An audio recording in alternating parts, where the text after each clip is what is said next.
হে football প্রেমীরা, আশা করি সবাই ভালো আছো। স্বাগতম একটি নতুন ভিডিওতে। আজকে আমরা ক্রিস্টিয়ানো রোনালদো জুনিয়রের অসাধারণ জীবনে প্রবেশ করব। তো চলুন জেনে আসা থাক তার লাইফস্টাইলে কিভাবে যায় এবং তিনি কি কি জিনিস ইউজ করে থাকে। তো ভিডিওটি শুরু করা যাক। তো প্রথমে চলুন তার ক্যারিয়ার সম্পর্কে জেনে আসা যাক। ক্রিস্টিয়ানো রোনালদো জুনিয়র 2010 সালে জন্মগ্রহণ করেন ক্যালিফোর্নিয়াতে। রোনালদো জুনিয়র পৃথিবীর সবথেকে সাকসেসফুল এবং রিচেস্ট ফুটবলারের ছেলে। অনেক ছোট বয়স থেকে তিনি ফুটবলের প্রতি অনেক আসক্ত ছিলেন এবং তার বাবার উৎসাহের সাথে তিনি একজন ভালো ফুটবলার হয়ে দাঁড়ান। অনেক কম বয়সে তিনি একজন ভালো ফুটবলার হয়ে দাঁড়িয়েছেন। তার বাবার মতো তিনি স্ট্রাইকার পজিশনে খেলে থাকেন। ক্রিস্টিয়ানো রোনালদো জুনিয়র তিনি নিজেই বলেছেন তিনি তার বাবার থেকে আরো ভালো একজন প্লেয়ার হতে চান এবং তিনি তা অ্যাচিভ করার জন্য অনেক পরিশ্রম করছেন। তো চলুন এখন ওর গাড়ির সম্পর্কে জেনে আসা যাক। রোনালদো জুনিয়র পৃথিবীর সব থেকে ধনী ফুটবলারের ছেলে, তো ওর কাছে অনেক দামি দামি গাড়ি থাকবে। তিনি তার বাবার সকল গাড়ি উপভোগ করতে পারেন। তো রোনালদো জুনিয়রের বাবা ক্রিস্টিয়ানো রোনালদো গাড়ি কালেকশনের দিকে যদি তাকান, তার কাছে রয়েছে কামিরো যার প্রাইস $45,000 এবং রয়েছে মার্সিডিজ AMG যার প্রাইস $1,15,000। তার কাছে আরো রয়েছে অডি RS7 যার প্রাইস $1,55,000। এছাড়াও তার কাছে রয়েছে বেন্টলি কন্টিনেন্টাল যার প্রাইস প্রায় $2,00,000। তার কাছে আরো একটি গাড়ি রয়েছে পোর্শে 911 টার্বো যার প্রাইস প্রায় $2,10,000। এছাড়াও আরো রয়েছে ল্যাম্বরগিনি অ্যাভেন্টর যার প্রাইস $4,00,000। তার কাছে অনেকগুলো সুপার কার রয়েছে, তার মধ্যে বুগাটি ভেরন একটি। এই গাড়িটি তার স্পিডের জন্য ফেমাস, স্পিডের সাথে তার লুকস এবং এই গাড়িটির গতি সবাইকে তাক লাগিয়ে দেয়। এই গাড়িটি 2.6 সেকেন্ডে 62 কিলোমিটার/আওয়ার স্পিডে তুলতে পারে এবং এই গাড়িটির টপ স্পিড 253 কিলোমিটার/আওয়ার। এই গাড়িটির মূল্য প্রায় $2.5 মিলিয়ন।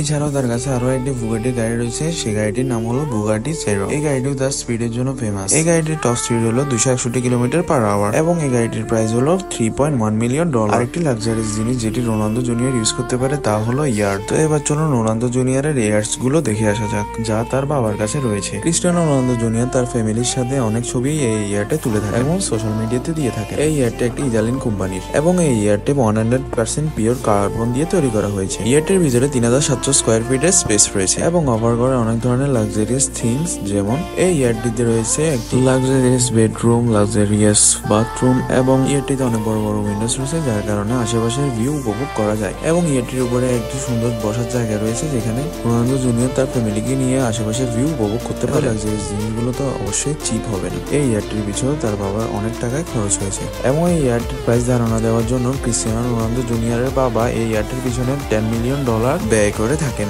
এবার চলুন তার জেট গুলো দেখে আসা যাক। ক্রিস্টিয়ানো রোনালদো জুনিয়র তার বাবার লাক্সারিয়াস জেট গুলোতে ভ্রমণ করে থাকে। রোনালদো জুনিয়রের বাবার সব থেকে এক্সপেন্সিভ জেটটি হলো গালফস্ট্রিম 650, যেটি কিনা মার্কেটের বেস্ট জেট গুলোর মধ্যে। এই জেটটির ভিতরে অনেক লাক্সারিয়াস ভাবে কাস্টমাইজ করা হয়েছে। এই জেটটির ভিতরে 18,000 মানুষকে ক্যারি করা যায়। এই জেটটি করে রোনালদো জুনিয়র তার বাবার সাথে অনেক জায়গায় ভ্রমণ করে থাকেন। এই জেটটির প্রাইস ধরা হয় প্রায় $70 মিলিয়ন। এবার চলুন তার বাড়ি থেকে ঘুরে আসা যাক। রোনালদো জুনিয়রের বাবা পর্তুগালের বাড়ির জন্য অনেক ফেমাস। বলা হয়ে থাকে পর্তুগালের সব থেকে দামি বাড়িগুলোর মধ্যে ওই বাড়িটি একটি। ওই বাড়িটিতে ক্রিস্টিয়ানো রোনালদো জুনিয়রের খেলার জন্য একটি প্লেগ্রাউন্ড রয়েছে এবং তিনি সেখানে প্র্যাকটিসও করে থাকেন এবং সে বাড়িটিতে একটি ইনডোর গেমিং জোনও রয়েছে যেখানে রোনালদো জুনিয়র তার গেমিং টাইম স্পেন্ড করে থাকে। এছাড়াও এই বাড়িতে রয়েছে জিম, ইনডোর সুইমিং পুল এবং লাক্সারিয়াস বেডরুমস। কিন্তু রোনালদো জুনিয়র তার ফ্যামিলি নিয়ে ইতালির বাড়িতে বেশিরভাগ সময় কাটান এবং এই বাড়িটি অনেক লাক্সারিয়াস একটি বাড়ি যেখানে রোনালদো জুনিয়র তার বাবা রোনালদোর সাথে অনেকটা টাইম স্পেন্ড করে থাকেন এবং রোনালদো জুনিয়রের বাবা সোশ্যাল মিডিয়াতে অনেক পোস্টই করে থাকেন এই বাড়িটি নিয়ে এবং সোশ্যাল মিডিয়ার ছবিগুলো দেখে বোঝা যায় যে এই বাড়িটি অনেক লাক্সারিয়াস একটি বাড়ি। আমরা যদি এখন রোনালদো জুনিয়রের নেটওয়ার্থের কথা বলে থাকি, রোনালদো জুনিয়রের বাবা পৃথিবীর সব থেকে রিচেস্ট ফুটবলারের মধ্যে অন্যতম। তো তাকে কখনো টাকা নিয়ে চিন্তা করতে হবে না। কিন্তু এখন তিনি যে ক্লাবে খেলেন সেই ক্লাব তাকে প্রতি মাসে $5,000 করে পে করে থাকেন, কিন্তু এই টাকা তার কাছে কিছুই না। রোনালদো জুনিয়র অনেক লাকি একজন মানুষ, কারণ তিনি সব থেকে পপুলার ফুটবলারের ছেলে হয়ে জন্মিয়েছেন। আশা করি আপনারা এতক্ষণে বুঝিয়ে গিয়েছেন রোনালদো জুনিয়রের লাইফস্টাইল কেমন। তো আজকের ভিডিও এতটুকুই। আশা করি ভিডিওটি ভালো লেগেছে। ভিডিওটি ভালো লাগলে অবশ্যই সাবস্ক্রাইব করবেন এবং পাশে থাকা বেল আইকনটি ক্লিক করবেন। দেখা হবে নেক্সট ভিডিওতে। Till then, good by.